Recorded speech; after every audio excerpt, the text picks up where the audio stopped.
63 years of independence, 63 years of promises, 63 years of patience.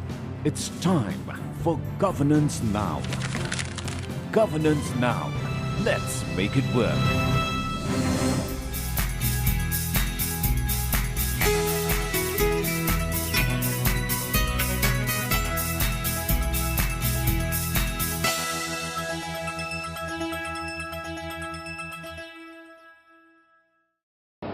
The GSI portal has been totally re-engineered and it now provides 1:2 million maps under a GIS map service, which provides overlays for geology, lithology and mineral occurrences. All reports and spatial data other than those restricted on account of security considerations have been uploaded in the portal and are available free of cost and are also linked to the map service. Third-party data after the statutory lock-in period is in the process of being integrated. The clear intention is to facilitate investors in making their decisions on the basis of the best available data.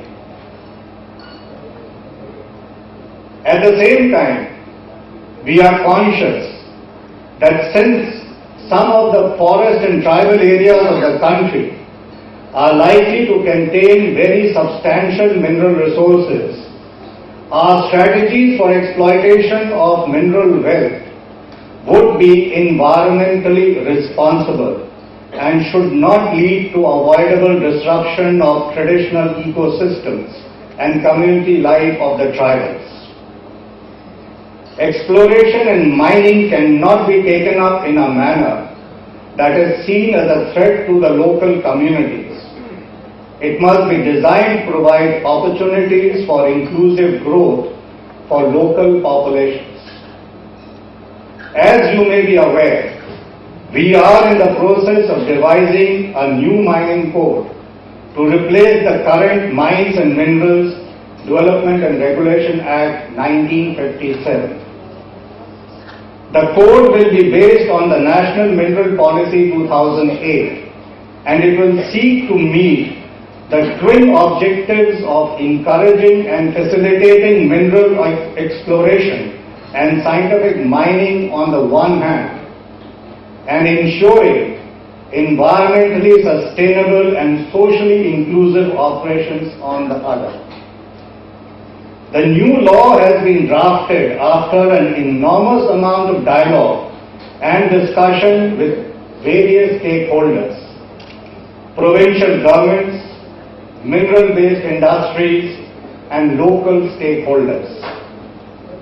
5 successive versions of the Act have been uploaded to our website in July 2009, September 2009, January 2010, March 2010 and June 2010. The basic features have further improved during the process of such intensive examination. And the main features of the proposed Act now include: 1.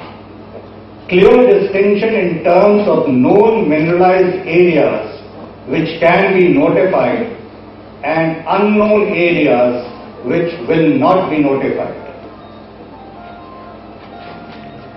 Absolute right of first in kind in non-notified areas. Free transferability of concessions to facilitate specialized exploration. Seamless transition to next stage of the concession regime to ensure investor confidence. Introduction of a new instrument, the Large Area Prospecting License, as a combined reconnaissance-cum-prospecting license aimed at incentivizing high-technology exploration. Clear and firm timeframes for decision-making on applications with enforcement mechanisms to cut down delays. Provide for extension rather than renewal of leases to obviate uncertainty. Regulatory and adjudicating mechanisms at arm's length from the concession manager in the interest of fair play and equity. A web-enabled concession management system available in public domain for transparency. A major initiative as a part of the process of inclusive growth is the provision for sharing of profits from mining-related operations with local communities. We believe that this will not only empower rural communities, particularly the poor and the disadvantaged, but it will provide them choices, enabling them to better transport, health and education infrastructure and dedicated services created for their benefit.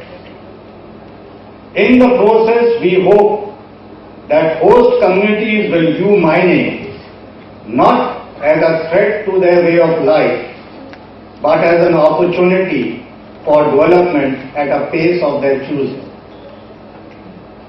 We are hopeful of introducing the legislation in the Parliament shortly.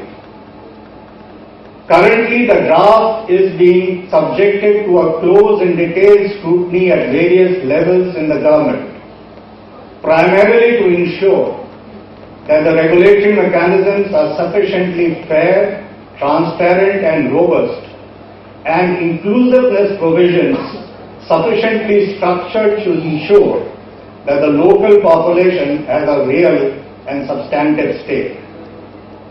Since these two issues are crucial to give the law the requisite clarity for purposes of investor-level decision-making, we do feel that the extra time spent in further examination and scrutiny will be worth it, because it will provide that the Act optimizes on investor confidence, which obviously is fundamental to any mining law which seeks to attract investment into the sector.